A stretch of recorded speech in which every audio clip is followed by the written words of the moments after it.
अस्सलामुअलैकुम। मेरे स्पेशल से फिर से मैं शेयर कर रही हूँ मटर कीमा की रेसिपी फुल देसी स्टाइल में।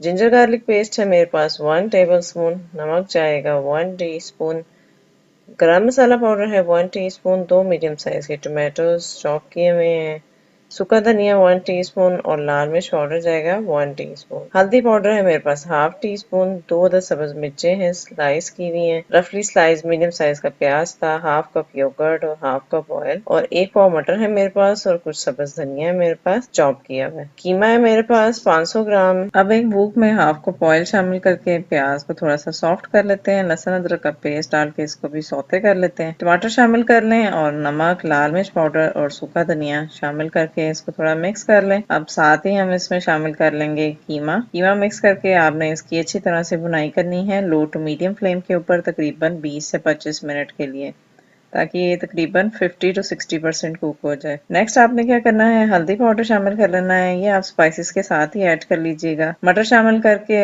1 कप पानी शामिल करके इसको अब हम कवर करके रखेंगे 15 मिनट के लिए लो टू मीडियम फ्लेम पे। अब हम इसका पानी ड्राई कर लेंगे और हाफ कप योगर्ट ऐड करके इसको आप कुक कर लें। अगर मीन्स टेंडर नहीं हुआ तो आप इसको कवर करके रख दीजिएगा, अदरवाइज हाई फ्लेम पे ड्राई कर लें। लास्ट में गरम मसाला, सब्ज धनिया और सब्ज मिर्च शामिल कर लें और कवर कर दें। रेसिपी अच्छी लगी तो लाइक शेयर कमेंट कर दें।